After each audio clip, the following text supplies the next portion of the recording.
सच्चिदानंदेश्वराय नमो नमः।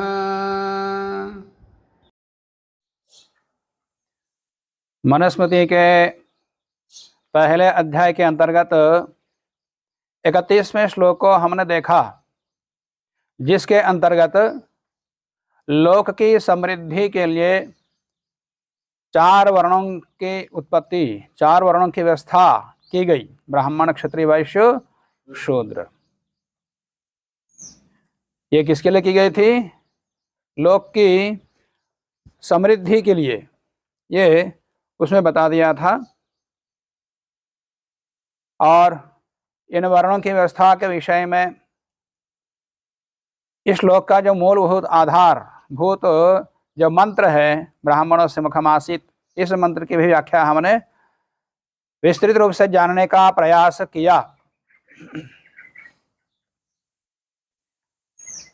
मनुष्यों का विभाग मुख्य रूप से आर्य और दस्यु के रूप में ही की जाती है।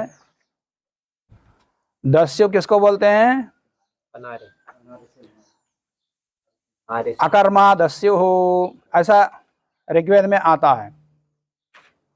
जो अकर्मा है वो दस्यु है। और अकर्मा का तात्पर्य यह नहीं है कि जो बैठा रहता है, आलसी है, वो दस्यु है, ऐसा अर्थ नहीं है। आलसी तो सभी वर्णों में रहते, सभी आश्रम वाले भी है, ब्रह्मचारी भी आलसी रहते, या और भी सभी लोग भी हर प्रकार के आश्रम में, हर प्रकार के वर्ण में आलसी लोग दिखाई देते। इतने मात्र से वो दस्यु नहीं है। अकर्मा का तात्पर्य जो वेद से विहित कर्म है, धर्मशास्त्रों के द्वारा विहित कर्तव्य कर्म है, उनको जो नहीं मानता, नहीं करता। वेद और वेद के आधार पर स्मृति ग्रंथ में एक वर्ण व्यवस्था बनाई गई और सबका अपने अपने कर्म बताए गए। कर्तव्य कर्म क्या है, ये भी संकेत इसमें आ गया था मनुस्मृति में। वो भी वेद के आधार पर विभाग किया हुआ संकेत मात्र कर रहे हैं, विस्तृत रूप से आगे बताएंगे। तो इस प्रकार के कर्म को जो नहीं मानता, नहीं करता, ऐसे कर्महीन को दस्यु कहा जाता। और जो इस वर्ण व्यवस्था को मानते हैं, आश्रम व्यवस्था को मानते हैं और करते हैं, कर्तव्य कर्म करते हैं, वे आर्य हैं। आर्य ईश्वर पुत्र है। ईश्वर को पुत्र तात्पर्य यह नहीं है कि बस ईश्वर से सीधा पैदा हो गया हो। ईश्वर पुत्र तात्पर्य ईश्वर की आज्ञा का पालन करने वाला, ईश्वर के द्वारा बताए गए कर्म व्यवस्था को मान के करने वाला आर्य कहलाता है, ईश्वर का पुत्र कहलाता।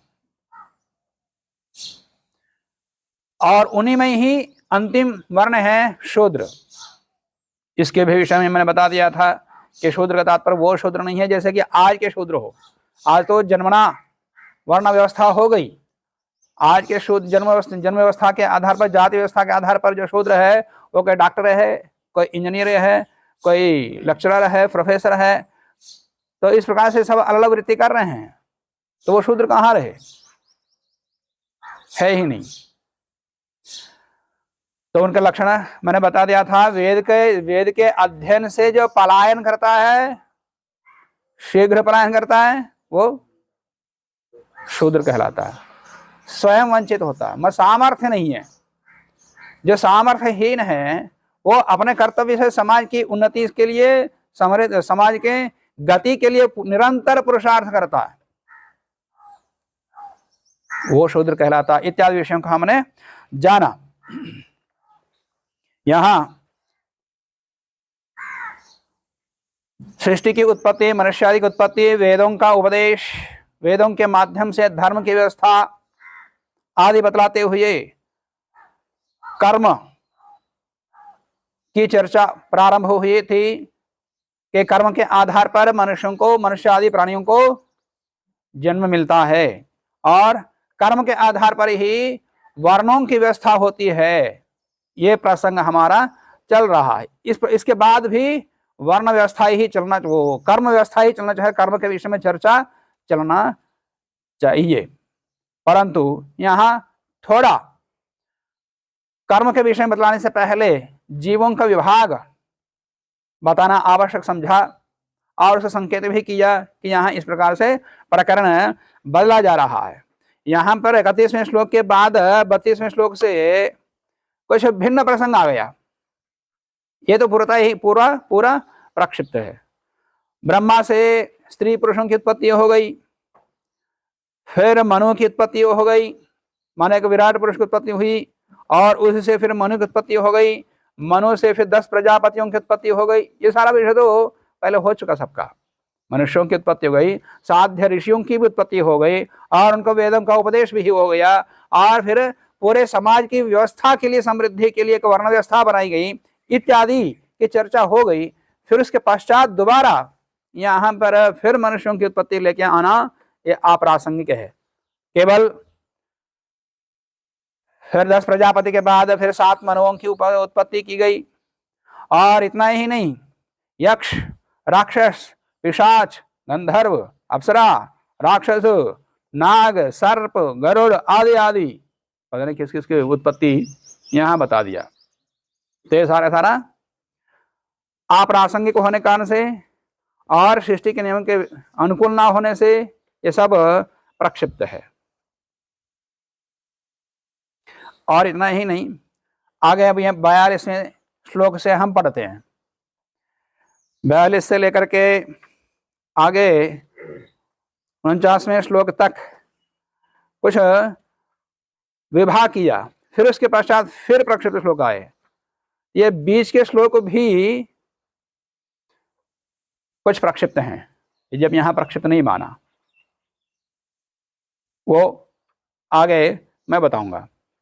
42वां श्लोक है, येषां तु यादृशं कर्म भूतानाम इह कीर्तितम् तथा वो अभिधास्यामि क्रमयोगम च जन्मनि।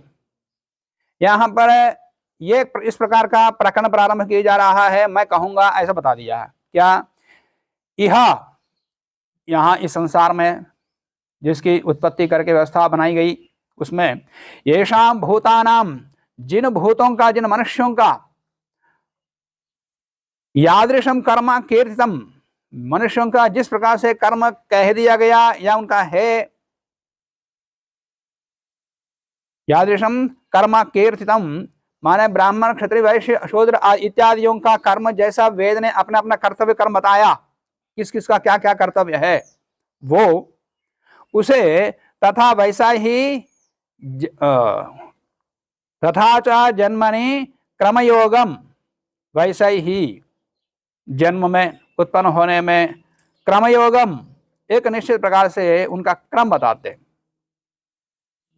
जीवों का एक सुनिश्चित क्रम बताते। अब यहाँ पर बताया कि वेद में जिस प्रकार से ब्राह्मण आदि यों का कर्तव्य कर्म बताया, वैसा ही हम बताएंगे, ये प्रकरण होना चाहिए था, पर आगे उस प्रकार का कर्तव्य कर्म यहाँ नहीं है। यादृशं तो येषां तु यादृशं कर्म भूतानाम इह कीर्तितम, यहाँ वेदादि में बताया है इनका। अब ऊपर 4 वर्णों की उत्पत्ति बता दिया और उनका कर्तव्य कर्म क्या है ये वेद बताया। तथा वो अभिधास्यामि, उसको वैसा ही क्रम से हम ब्राह्मण, क्षत्रिय, वैश्यों के कर्तव्य कर्मों को क्रमशः मैं बताऊंगा। ये यहाँ प्रतिज्ञा श्लोक में या प्रकरण के प्रारंभ में इस प्रकार से संकेत मिल रहा है, परंतु आगे आकर के प्राणी को विभाग कर दिया कि कितने प्रकार के प्राणी हैं या कितने प्रकार की सृष्टि है, इस प्रकार का प्रसंग आया। ये भी यहाँ कोई प्रकरण संगत नहीं दिखता। अब आगे जरायुज जीवों को बताते। पशवश्च जीव कितने प्रकार के?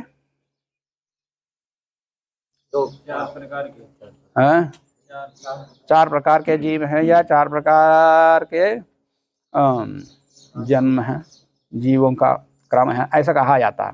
उसकी चर्चा हम आगे करेंगे। तो जरायुज, अंडज, स्वेदज, उद्भिज, ये 4 प्रकार के योनि हैं, ऐसा कहते हैं। ये 4 प्रकार की योनि नहीं है, 4 प्रकार की सृष्टि है, 4 प्रकार की उत्पत्ति है।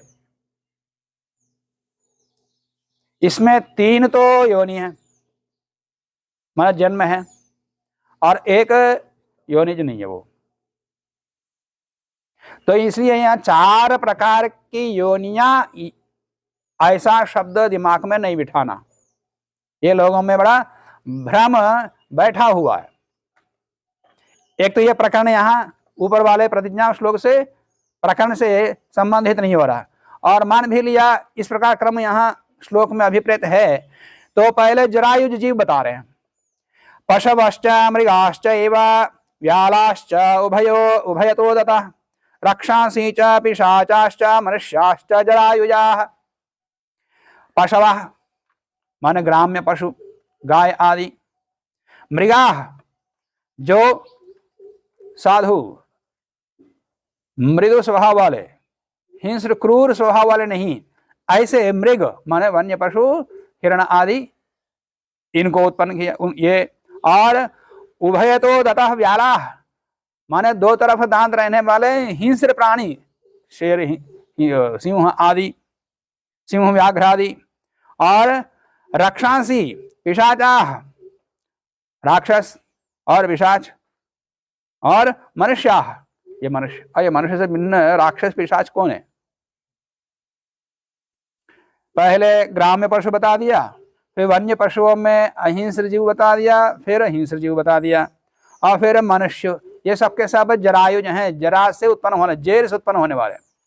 जेर जानते हैं ना सब, जैसे गाय निकलता जेर निकलता, तो इस जरा के एक थैला है, थैले में से वृद्ध होकर के बाहर निकलते, ये सब के सब जरायुज है। अब ये राक्षस पिशाच कौन से हैं जो जरायुज हैं, ये विचारणीय है यहाँ। ये क्यों आया? मनुष्य से भिन्न कोई प्राणी नहीं है, कोई राक्षस या देव आदि गंधर्व आदि, पहले मैं बता दिया था। अब ये राक्षस पिशाच कहां से? ये मनुष्य के ही अंतर्गत एक विशेष प्रकार के क्रूर स्वभाव वाले हो सकते। अब वो कोई अलग उत्पत्ति है ही नहीं, वो तो मनुष्यों के अंतर्गत आ गए। मनुष्य है सामान्य व्यक्ति, सामान्य स्तर पर रहने वाला, उससे नीचे गिरा हुआ राक्षस को हो, पिशाच को हो, नीच को हो, कुछ भी को, नीच मतलब नीच जाति नहीं, और उससे ऊपर उठा हुआ विद्वान, योगी, आध्यात्मिक पुरुष, महापुरुष, वो आदि वो देवता है, देव हैं। अब इससे भिन्न राक्षस पिशाच कहाँ से आए जिनको जरायुज मान रहे हैं? और इस शब्द, इसके शब्दार्थ पर लोग मान रहे थे। और जो लोग मानते हैं राक्षस रहते, जिनके सींग रहते और दांतें निकलती हैं, बड़े लंबे मोटे होते, इत्यादि की कल्पना कर मान लेते हैं, वो लोग इसको मान लेते हैं। पर इस प्रकार का प्राणी तो है ही नहीं, कल्पित पुरुष है। तो इससे पता लगता है ये भी कोई मन के द्वारा विरचित नहीं है। तो ये जरायुज हैं। और अंडज जीव, अंडजों में अंडजाः पक्षिणः सर्पाः नक्राः मत्स्याश्च कच्छपाः यानि च एवं प्रकाराणि स्थलजान्योदकानि च। पक्षिणः अंडज, अंड से उत्पन्न होने वाले, अंडे से उत्पन्न होने वाले कौन कौन है? परिणाम बता रहे हैं। पक्षी हैं, सर्पाः सांप हैं, नक्राः नक्र मन मगरमच्छ हैं, मत्स्याः मछलियां हैं, और कच्छपाः कछुए हैं। यानी अन्य जो इस प्रकार से स्थलजानी च औदकानि च, माने भूमि पर रहने वाले और जल में रहने वाले, इस प्रकार से अंडज प्राणी हैं। अंडज प्राणी का पहचान, ये कौन अंडज है, कौन जरायुज है, क्या है? कुछ लक्षण सामान्य रूप से परीक्षण किए हों। पशु पक्षी आदि को सब देखते हैं, ये अंडे से ही उत्पन्न होते हैं, अंडे से उत्पन्न होते। एक स्थूल लक्षण है, व्यवहारिक रूप से दिखाई देने वाला लक्षण, जिसके कान बाहर ऐसे रहते उठे हुए, वो जरायुज हैं। और जिसके कान इसके ऊपर उठे नहीं रहते, छेद रहता केवल, वो अंडज है। इसका कहीं अपवाद दिखाई दिया हो तो बता देना।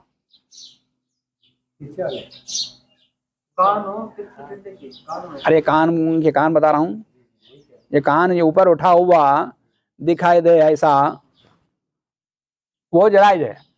अपक्ष पक्षियों में केवल छेद रहता, छिपकली आदि को देख लो, पक्षियों को देख लो, केवल छेद रहता, कान ऐसा उठा हुआ नहीं रहता।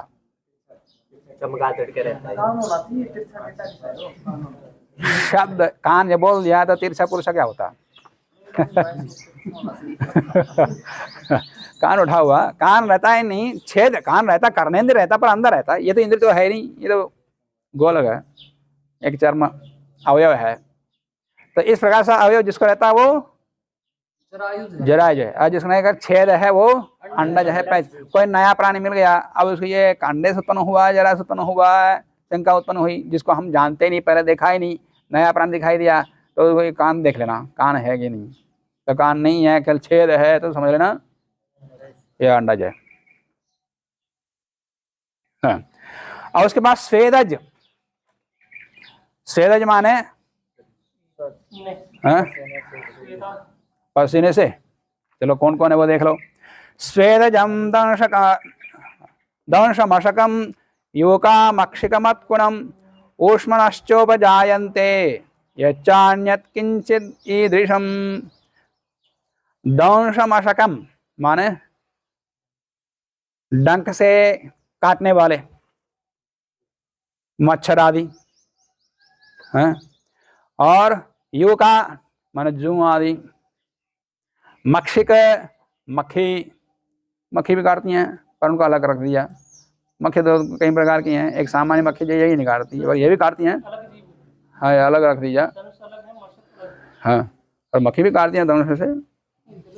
एक ये बैल, ये पशु गाय भैंस के ऊपर बैठने वाला मक्खी, वहाँ जाओ,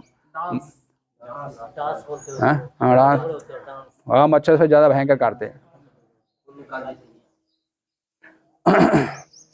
तो जो भी है उनका अलग मान लिया। मक्षी हैं, मक्खी हैं, और कच्छपा कछुआ, अच्छा नहीं ये दूसरा। मक्षी का है मुत्कणम माने खटमल, आजकल तो खटमल ही लुप्त हो गए। खटमल जानते कुछ लोग, कोई ये नए लोग छोटे ये नहीं जानते, बड़े जानते होंगे। हाँ खाट में होते, जैसे आजकल रात को काला काला कीड़े दिखा देते हैं, छोटे छोटे, और कुछ बदबूदार भी कीड़े होते हैं, काले काले छोटे, वैसा ही रहते थे। और खाटों में छिप के बैठते, रात को सोने के बाद फिर निकलते हैं आराम से बाहर, खून पीस के काट के पीसते थे। तो आजकल तो है ही नहीं, लुप्त हो गए। तो पहले के लोग बड़े परेशान होते थे, तो खाटों में गैस में वो मिट्टी का तेल डाल करके, फिर धूप में डाल करके, फिर निकाल के दिन भर कहीं उनको लगा रहे, फिर रात को सो सकते थे। तो जो भी है खटमल, इस प्रकार से जो भी है ये सब के सब क्या है, ऊष्मा से उपजायन्ते। स्वेदजम, स्वेद से माने पसीने से, माने शरीर के अंदर पसीना आया, ये जो उत्पन्न था बालों में, और ऊष्म से उत्पन्न होने वाले, ऊष्म माने भाप से, जहाँ ऊष्म हो वहां पर भाप भी उत्पन्न हो रहा हो, ऐसी चीजों से वो पैदा हो जाते हैं अपने आप ही। तो ये इस प्रकार से उदाहरण बता दिया। और उसके बाद उद्भिज बता रहे हैं। ये अभी तक तो ठीक है, योनि है, जन्म लेने वाले हैं। ये जो प्रकार है ये योनि नहीं है, कोई जन्म नहीं है। तो इसको इसलिए ये यहाँ पर जो बता दिया, 4 योनियां हैं, ये 4 प्रकार के प्राणी हैं, इस प्रकार का अर्थ नहीं लेना। ये 4 प्रकार की सृष्टि है। सृष्टि के विवाह करते हुए एक मंत्र आता है, सूर्य आत्मा जगतस्तस्थुषश्च। तो कौन सा मंत्र है वो? चित्रम देवानाम उदगादनेकम चक्षुर्मित्रस्य वर्णस्याग्नेः पृथिवी तुषश्च जगतः तस्थुषश्च। जगत प्राणी और तस्थुष प्राणी माने चलने फिरने वाले प्राणी और स्थावर, 2 प्रकार प्राणी नहीं है वहां, 2 प्रकार की सृष्टि है, चेतन सृष्टि और जड़ सृष्टि। चेतन सृष्टि का विभाग किया 3 प्रकार से, और फिर जल सृष्टि का एक प्रकार बता दिया। शेष पृथ्वी आदि का स्थावरों का सृष्टि तो पहले बता दिया, और कुछ विशेष प्रकार के स्थावर जड़ पदार्थों की उत्पत्ति यहां बता रहे हैं। ठीक है, कौन है? उनको उद्भिज बोलते हैं। उद्भिज माने बीज से उत्पन्न होने वाला अर्थ नहीं है, फोड़ के निकलने वाले, धरती आदि को फोड़ के निकलने वाले। उद्भिजा स्थावरा सर्वे बीज कांडा प्ररोहिणः औषध्यः फलपाकांता बहुपुष्पा फलोपगाः। बीज कांडा प्ररोहिणः, कुछ बीज से उत्पन्न होते हैं, कुछ कांड से उत्पन्न होते हैं। डाली को तोड़ दिया और फिर द्वार लगा के रख दिया, उसमें से फिर वृक्ष उगता है, तो उसका बीज वही है।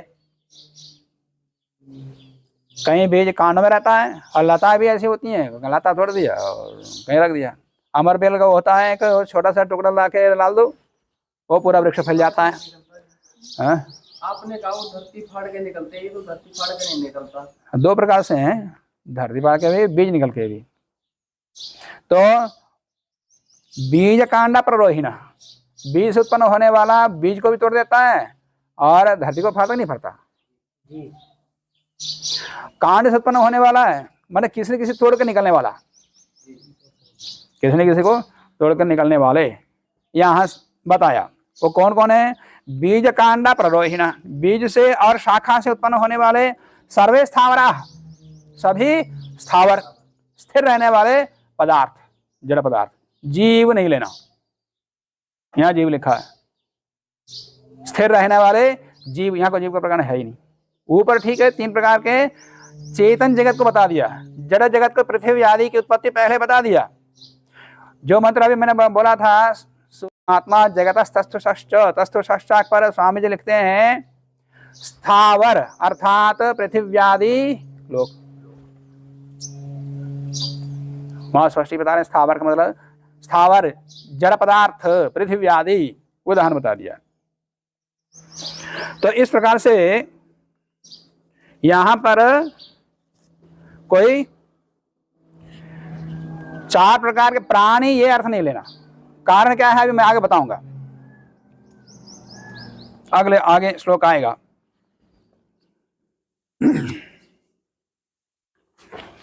तो इस प्रकार से उद्भिज प्रकार बता दिया। फिर उसके बाद वनस्पति तथा वृक्ष का विभाग बता रहे हैं। इसी में औषध्याः फलपाकांताः बहुपुष्प फलोपगाः। अब उद्भिज बताने के बाद उद्भिज प्रकार बता रहे हैं। पहले जरायुज, उनका प्रकार ने बताया, अंडज बता दिया, उसका प्रकार ने बताया, स्वेदज बताया, उनके प्रकार ने बताया, और उद्भिज बता दिया, उनके प्रकार बता रहे हैं। फिर औषधि किनको कहते हैं? फलपाकांत, उसकी परिभाषा बताते हैं। जो एक बार उग करके फल देता है, उसको काटा जाता है, वो नष्ट हो जाता है, जैसे गेहूं, चावल आदि, इनको बोलते हैं औषधि। फलपाकांत माने फल के बाद, फल के पाक होने के बाद, पक होने के बाद वो उसका अंत हो जाता है, समाप्त हो जाता है। फलपाकांता बहुपुष्प फलोपगाः, और जिन पर बहुत सारे फूल फल लगते हो उनको औषधि कहते हैं। सामान्य औषधि सामान्य भाषा में अलग है, पारिभाषिक शब्द है। और वनस्पति वृक्ष किसको कहते हैं? अपुष्पाः फलवन्तो ये ते वनस्पतयः स्मृताः पुष्पिणः फलिनश्चैव वृक्षास्तु उभयतः स्मृताः। ये अपुष्पाः फलवंता, जो पुष्प नहीं लगते, फूल नहीं आते, पर फल लगते, जैसे वटवृक्ष आदि, फूल नहीं आते पर सीधा फल आ जाते। तो अपुष्पाः फलवंतः, जो पुष्प रहित हो, फलवान हो, वे वनस्पतयः स्मृताः, उनको वनस्पति कहते हैं। और पुष्पिणः फलिनश्चैव, जो पुष्प लगते हैं और पुष्प के बाद फल भी आते, जैसे आम आदि। तो फूल लग करके जो फल लगते हैं उनको क्या कहते हैं? उनको वृक्ष कहते हैं। पुष्पिणः फलिनः एव उभयतः वृक्षाः, इस प्रकार दोनों प्रकार से जिसके अंदर आते हैं उनको वृक्ष कहते हैं। स्मृताः, उनको वृक्ष कहते हैं। ये सबके सब स्थावर हैं, जड़ हैं। और उसके बाद गुल्म गुच्छ तृण प्रतान तथा बेल, इनको भी बताते हैं, ये भी स्थावर हैं। गुच्छा गुल्मंत विविधम तथैव तृणजातयः बीज कांडा रुहान्येव प्रताना वल्यः एव च। विविधम, विविध प्रकार के गुच्छ माने जड़ से गुच्छे के रूप में निकलते हैं, जैसे हमारी घास निकला है, जड़ से बहुत सारे गुच्छ निकलता है या बहुत सारे फूटते हैं, गन्ना आदि। गाय के लिए जो घास बोया लगाया एक, और उसके चारों ओर बहुत सारे फूट के निकले। तो गुल्मम, गुच्छ गुल्मम माने एक जड़ से अनेकों भाग फूटने वाले गन्ना आदि। तथैव उसी प्रकार से तृण जातया, घास की भी बहुत सारी जातियां हैं। तृण जातया बीज कांडा रुहानी, बीज और शाखा से उत्पन्न होने वाले प्रताना, वो करके जो फैलते हैं, वो करके जो फैलते हैं वे दूब आदि। वल्या, और वल्लियां माने लताएं, या वृक्ष आदि किसी अन्य की सहारा से, अन्य के सहारा से जो फैलते हैं वे, ये सबके सब उद्भिज कहलाते हैं। तो 3 श्लोकों में उद्भिज बता दिया। और इसके पश्चात एक बड़ा विवादास्पद जैसा श्लोक है। तमसा बहुरूपेण वेष्टिताः कर्म हेतुना अंतःसंज्ञा भवन्त्येते सुख दुख समन्विताः। ये जो अंतिम में बताया है उद्भिज, इनके विषय बता रहे हैं। कर्म हेतुना, अपने कर्मों के कारण से इतने भयंकर बुरे कर्म कर दिया। कर्म हेतुना बहुरूपेण तमसा, बहुत अंधकार या बहुत अज्ञान से युक्त, गूढ़ गहरे अज्ञान से युक्त, तमसा वेष्टिता, आवेष्टित होकर के, युक्त होकर के, माने ज्ञानवान है ही नहीं, बड़ा गहरे अंधकार अज्ञान है, ऐसे शरीर से युक्त होकर ये जो स्थावर जीव हैं, माने ये स्थावर वृक्ष आदि हैं, ये सुख दुख समन्विता, सुख दुख से युक्त होते, सुख दुखों के जिससे युक्त होते हैं। अंतः संज्ञा भवन्ति, ये सबके सब अंतः संज्ञा है, बाह्य संज्ञा नहीं है। अंतः संज्ञा भवन्ति, आंतरिक चेतना वाले हैं, बाह्य चेतना इनकी नहीं है। अब यहां पर वृक्षों में जीव है, बाहर देखता नहीं है, माने इनका इंद्रियां नहीं है, परंतु अंतः चेतना तो है। जैसे उदाहरण के रूप में बताया जाता है, जैसे यहां भी लिखा है, मूर्छित व्यक्ति को जैसे इंजेक्शन देकर के आदमी को मूर्छित कर देता है, डॉक्टर कर देता है ऑपरेशन करने के लिए, कुछ समय के लिए, जितना समय, कितने समय के लिए मूर्छित करना है उसी के हिसाब से इंजेक्शन देता है, दवाई देता है, फिर वो अपना ऑपरेशन आदि करता है। तो उतने समय तक उसको चेतना नहीं रहती, मतलब बाह्य चेतना नहीं, पर अंदर चेतना तो है। अब बहुत सारे निर्बल व्यक्ति हो, वृद्ध हो, तो ऑपरेशन करने में डॉक्टर मना कर देता है कि हम इंजेक्शन दे देंगे, पता नहीं फिर आपकी चेतना लौट के आएगी कि नहीं आएगी, पता नहीं, इसलिए हम ऑपरेशन नहीं कर सकते, बता देते हैं। कई बार सुना। तो ये समर्थ व्यक्ति हो, फिर दोबारा शरीर के साथ जुड़ सकता है, तो निश्चेष्ट कर देते, उनके बाह्य चेतना नहीं, बाह्य ज्ञान नहीं होता, माने मन से शरीर के साथ संबंध तोड़ देते, पर अंतः चेतना तो रहती है, हृदय चलता है, रक्त संचार आदि सब चलते हैं, अंदर के कार्य सब, माने अंतः चेतना है पर बाह्य चेतना नहीं है, माने मन का संबंध तोड़ दिया। तो फिर शरीर के साथ कुछ भी करो, काट देते, ड्रिल मशीन से हड्डी भी तोड़ देते, ड्रिल मशीन से छेद भी करते, स्क्रू भी फिट करते, सब काम करते, जैसे हम दीवारों करते, लोहे करते, आदि आदि करते, वैसे वो शरीर में करते, कोई उसको कोई दुख नहीं होता। इसका मतलब शरीर के साथ संबंध उसका जीवात्मा का नहीं है। उसी प्रकार से ये बाह्य चेतना नहीं है, अंतः संज्ञा भवन्त्येते, ये अंतः संज्ञा वाले हैं, या इसी को कहते हैं सुषुप्ति अवस्था में है। अब सुषुप्ति अवस्था में जन्म से लेकर के मृत्यु पर्यंत सुषुप्त अवस्था में रहता है, ऐसे को उदाहरण बताओ वृक्ष को छोड़कर। है कोई?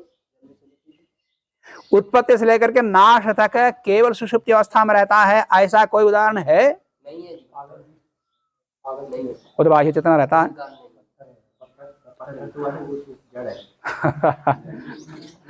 तो जागृत अवस्था, स्वप्न अवस्था, सुषुप्त अवस्था चेतन प्राणियों में होता है, जो कभी जागता है, कभी सोता है, कभी स्वप्न अवस्था में रहता है। 3 अवस्थाएं सचेष्ट इंद्रियों के साथ विद्यमान रहने वाले प्राणियों में होता है, इंद्रिय रहित। और जिसमें इंद्रियां नहीं उसको शरीर भी नहीं कहते।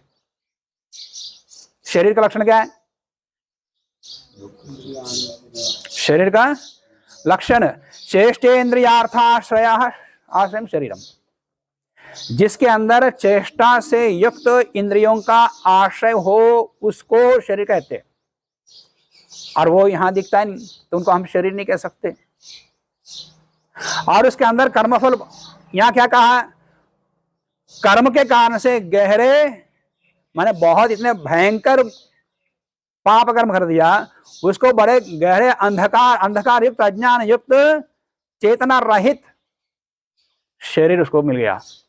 एक तो शरीर नहीं, शरीर का लक्षण नहीं घटित होता। और जीवात्मा उसके अंदर है, जीव का लक्षण भी तो दिखाई देना चाहिए कि जीवात्मा लक्षण क्या है, बताओ कोई? जो दर्शन वैशेषिक न्याय में जो बता दिया, वो जीवात्मा शरीर के साथ संयुक्त होने के बाद जो हमको चिन्ह दिखाते हैं वो चिन्ह है। जीवात्मा का स्वाभाविक लक्षण नहीं है वो। क्यों? निमेष, उन्मेष आदि आदि लक्षण क्या है? शरीर में आने के बाद इस शरीर के अंदर जीवात्मा है बताने के लिए हमको शरीर के अंदर ये दिखाई दे रहे हैं, प्राणापान आदि आदि। जीवात्मा का मुख्य लक्षण जो शरीर के त्यागने के बाद उसके अंदर जो लक्षण दिखते हैं वो 2 हैं। कौन से? ज्ञान और प्रयत्न। ज्ञान और प्रयत्न। तो प्रयत्न तो हमको वृक्षों में दिखता है, पानी लेता है, पानी के लिए गहराई में गए उसके जड़ घुसते, और एक पेड़ के बाद दूसरा बड़ा पेड़, वो बड़ा है तो ये इधर वाला हमारा ये पेड़ वो झुक गया कि धूप के लिए। ये सब रासायनिक क्रियाएं हैं, जीवात्मा का नहीं। जीवात्मा प्रयत्न वहां नहीं है। जीवात्मा प्रयत्न कोई जहर डाल देता है। अनजाने में एक व्यक्ति ने क्या कर दिया, उसमें वो बादाम के पेड़ में चींटियां बहुत ज्यादा लगती है ना, तो चींटियां आती है, उसको रोज चींटियों के लिए दिमाग दिन फोटो डालता रहा। हाँ, 10-15 दिन के बाद पेड़ मर गया। वो डाला चींटियों के लिए और वो पेड़ ही मर गया उसके बाद। यदि आत्मा होता तो वो नहीं लेता। यदि प्रयत्न उसके अंदर रहता, ये जहर है इसको नहीं लेना, इसको ज्ञान रहता नहीं है। उसको चेतन करने के लिए बहुत सारे लोग, तो उसके अंदर इंद्रियां भी है, कान भी है, संगीत बजाओ सुनते हैं, संतुष्ट होते हैं, प्रसन्न होते हैं, बढ़ते हैं। कोई गुलाल लेके आता तो भी डरते हैं, उसके अंदर इस प्रकार क्रियाएं होती हैं, प्रतिक्रिया होती है कि डरते हैं वो, इत्यादि प्रयोगों से लोग, आधुनिक लोग प्रयोग करके बताते हैं कि उसके अंदर चेतना है, प्राण है। प्राण तो पूरे जगत में है, ब्रह्मांड में है। प्राण का रहना, कर्मफल भोक्ता जीव का रहना अलग बात है। और दूसरी तरफ सुख दुख समन्विता कहा, यहां पर सुख दुखों से युक्त है, यह भी कहा। और अंतः संज्ञा भवन्त्येते, यह भी कहा। सुख दुख से युक्त है तो फिर अंतः संज्ञा कैसे? अंतः संज्ञा तो सुख दुख सहित नहीं हो सकते। अंतः संज्ञा का तात्पर्य क्या है? हमारी इंद्रियां 2 प्रकार की हैं, कर्मेंद्रिय, ज्ञानेन्द्रिय। ज्ञानेन्द्रिय से क्या होता है? कर्मेंद्रिय से कर्म कर सकता है, उनसे तो बाह्य ज्ञान नहीं मिलता। इसका मतलब अंदर से कुछ प्रेरणा मिली और काम करता है। और ज्ञानेन्द्रिया बाहर के विषयों को ग्रहण करके आत्मा तक पहुंचाते हैं, उनको बोलते हैं बाह्य संज्ञा। ये बाह्य संज्ञा इनके अंदर नहीं है वृक्षों में। अंतः संज्ञा, इसका मतलब 5 इंद्रियों में से एक भी इंद्रिय इसमें, ठीक है। कुछ प्राणियों में कुछ इंद्रियां रहते हैं, कुछ इंद्रियों नहीं रहते। मनुष्य में तो 5 इंद्रियां हैं, प्रबल है। कुछ प्राणियों में पर एका तो इंद्रिय अवश्य रहेगा, एक भी इंद्रिय नहीं है, तो सुख दुख युक्त कैसे हो सकता है? और इतने भयंकर पाप कर्म किया हुआ सुख दुख भोगने के लिए आया है, अब वो इंद्रिया है ही नहीं। हाँ, इंद्रिया नहीं है तो सुख दुख कैसे भोग रहा है? कोई मुझ में स्पर्श इंद्रिय नहीं है। और सब रासायनिक क्रियाएं हैं, गुरुजी रासायनिक क्रियाएं हैं। तो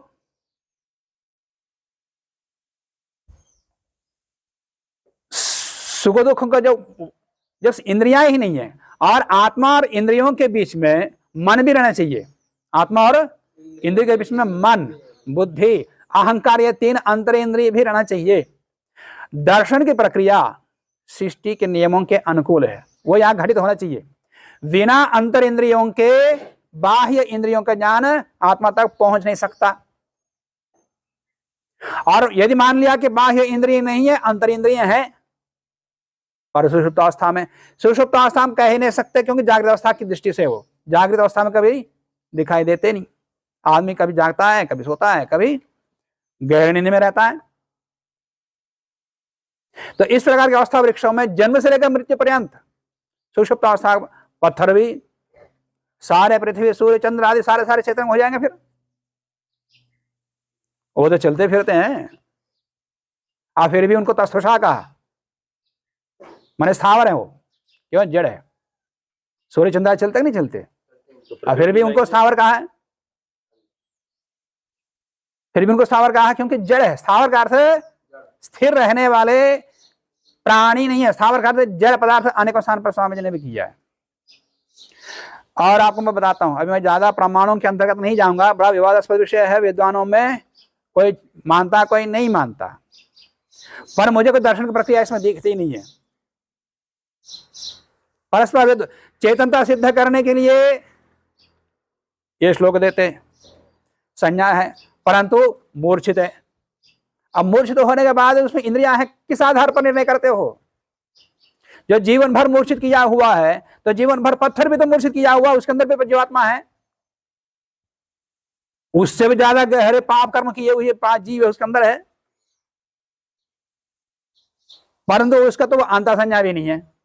ऐसा भयंकर योनि शरीर दिया परमात्मा ने पत्थरों को। तो जीवात्मा है तो जीव के लक्षण दिखाने पड़ेंगे, और सबसे पहले जीवात्मा का लक्षण है ज्ञान और प्रयत्न। तो ज्ञान के अधिकरण को यही आत्मा कहते हैं। आत्मा का लक्षण क्या है? ज्ञानाधिकरण आत्मा। जिसके अंदर ज्ञान है उसी को आत्मा कहा जाता, और आत्मा का लक्षण है प्रयत्न में दिखाई देता। ये दो जीवात्मा के लक्षण है।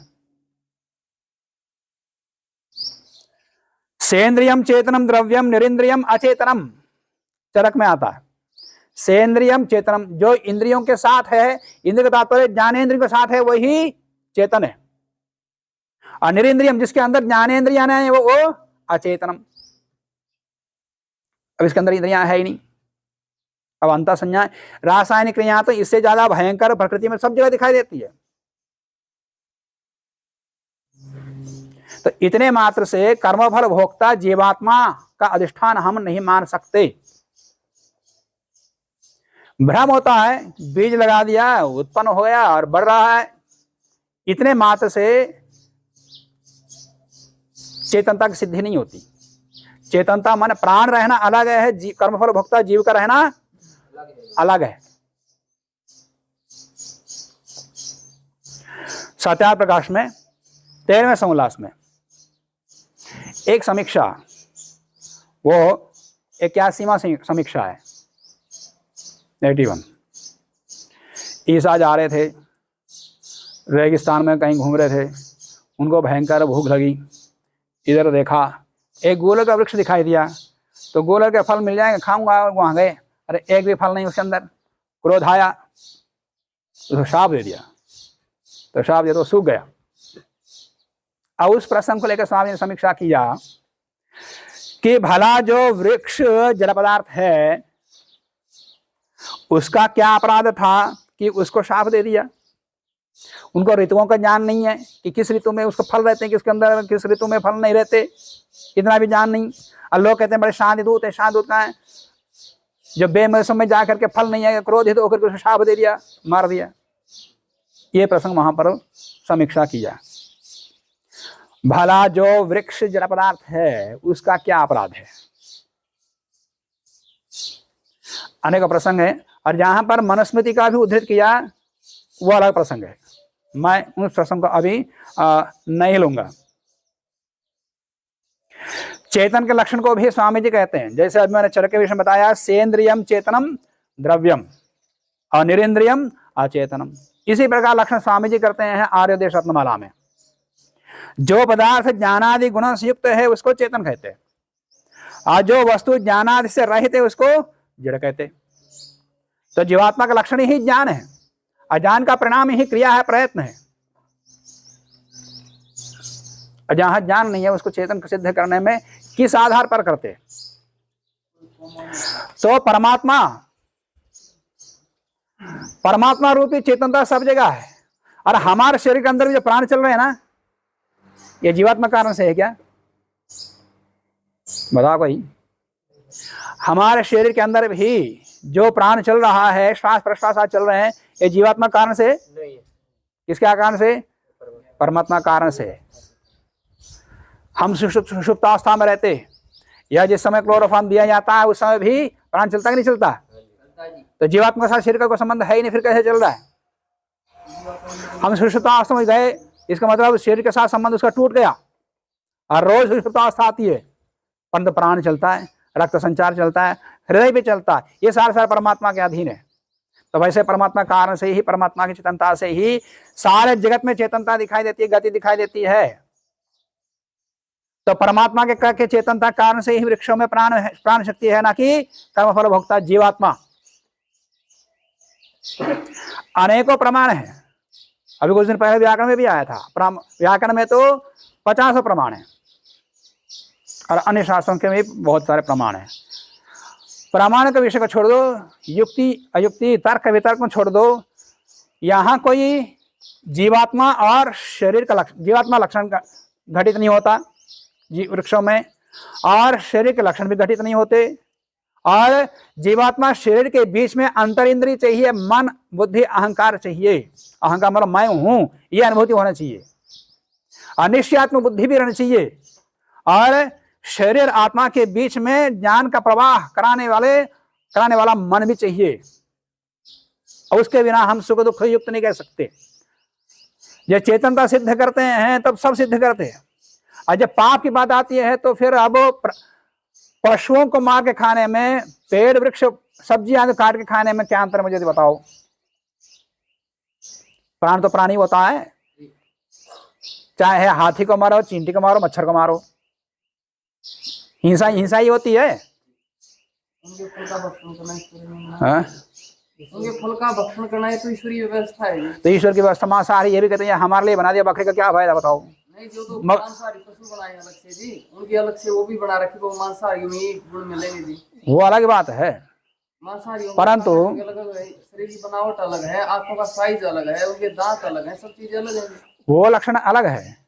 परंतु इस दृष्टि से मैं पूछ रहा हूँ कि प्राण की हानि हो रही है कि नहीं हो रही है? प्राण की हानि हो रही है। आप प्राण परमात्मा उत्पन्न कर दिया उसको रहने के लिए, और आपने मार दिया बीच में ही, 2 दिन में मार दिया, काट दिया, खा लिया सब्जी बना के, तो हिंसा। तो इसमें विवेचना हम नहीं कर सकते। जब इस बात की आती है, जब हिंसा की बात आती है, तो ये मूर्छित अवस्था में है, सुख दुख की अनुभूति नहीं करते, ये अंतः संज्ञा वाले हैं ऐसा बताते। जब हिंसा की बात आती है तो अंतः संज्ञा वाले बताते हैं, और नहीं ये सुख दुख भी अनुभव करते हैं, सुख की अनुभूति करते हैं। अब पानी नहीं दिया तो मरता जा रहा, मुरझता जा रहा है, और पानी डाल दिया तो फिर ताजा हो गया, फिर चेतना आ गई, आदि लक्षण बताते हैं। जब हिंसा की बात आती है तो फिर कहते हैं कि ये सुषुप्त अवस्था है। जीवन भर सुषुप्त अवस्था का कोई उदाहरण बताओ पहले। वृक्ष तो विवादास्पद है, परीक्षणीय है, उसको अतिरिक्त और कोई सुषुप्त अवस्था में रहने वाला उदाहरण, तो इस प्रकार से ये भी जीवन भर सुषुप्त अवस्था में रहने वाला है। तो स्थावर शब्द का भी जड़ पृथ्वी आदि के लिए भी आया, स्वामी जी ने भी लिखा। आयुर्वेद ग्रंथों में विष 2 प्रकार का बता दिया। विष 2 प्रकार का होता है, स्थावरम जंगमम चैव द्विविधम विषम उच्यते। एक स्थावर विष है, एक जंगम विष है। जंगम विष में सर्प आदि का विष जंगम विष, चलते फिरते प्राणी में रहता है। वृक्ष आदि में रहने वाला विष को स्थावर विष कहा। और पर्वतों के लिए भी स्थावर शब्द आता है। गीता माता स्थावराणाम हिमालय स्थावरों में पर्वतों में मैं हिमालय के समान हूं, श्री कृष्ण जी कह रहे हैं। तो स्थावर का तो वहां पर ये नहीं है, पर्वत है। तो पर्वतों के लिए, पृथ्वी आदि के लिए, जड़ पदार्थों के लिए अनेकों प्रसंगों में स्थावर शब्द आया। स्थावर का तात्पर्य जड़ है, स्थिर रहने वाला, प्राणी अर्थ नहीं है। चेतन के लिए तो कहा स्थावर योनियां प्राप्त होती हैं। कहाँ कहा?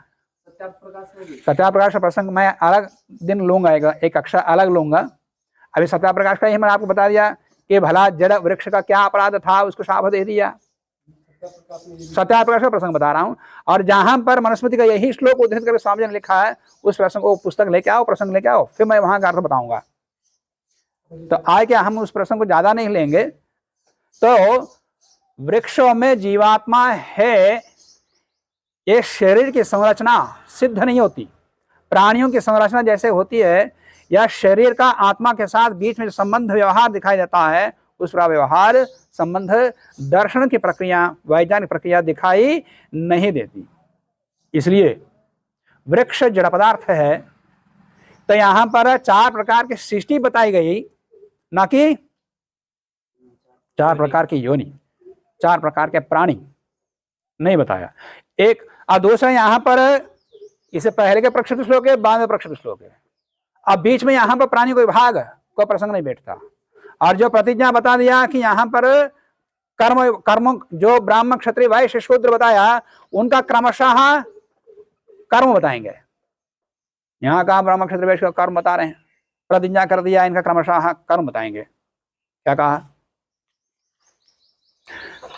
तथा वो येषाम तो यादृशम कर्म भूतानाम यह कीर्तितम, मन 4 प्रकार के भूत, 4 प्रकार के मनुष्यों के प्राणियों में, ये उनका कर्मों को हम क्रमशः कर्मयोगम च अभिधास्याम, कर्म योग हम बताएंगे। और आगे जाकर के फिर ये बता दिया। और ये इस श्लोक में एक सुख दुख से युक्त बताया, और दूसरा अंत संज्ञा भवन्त्यते का। अब ये अंत संज्ञा भवन्ति का साथ होए तो सुख दुख से युक्त नहीं हो सकते। सुख दुख से युक्त है तो इंद्रिया मानना पड़ेगा, फिर वो अंत संज्ञा नहीं है, फिर वो बाह्य संज्ञा।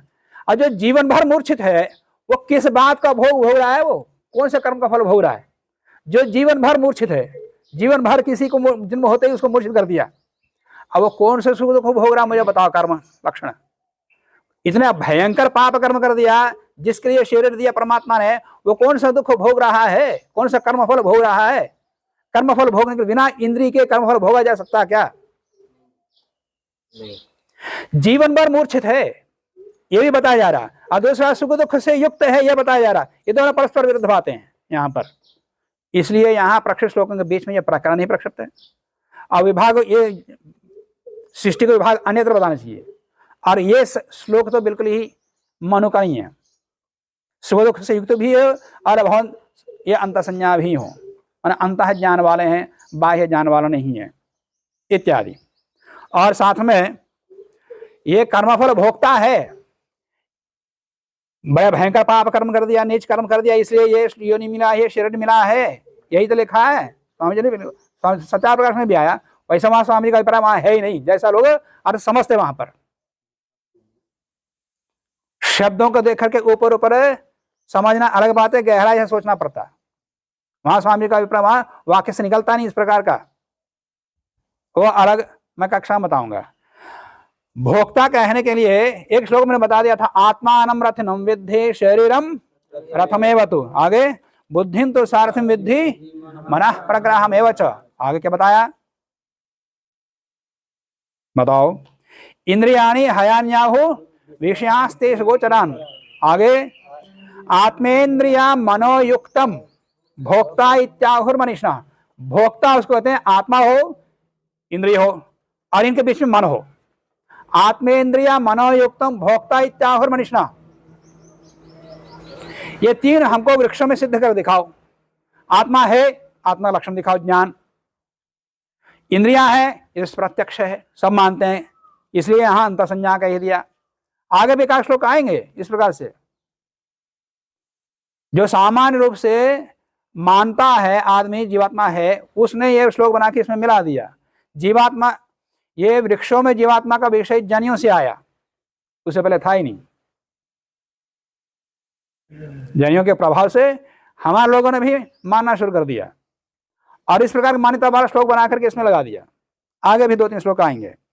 आत्मा हो, इंद्रिय हो, इन दोनों के बीच में संबंध हो जोड़ने वाला मन जहां पर हो, उसी को ही भोक्ता कह सकते।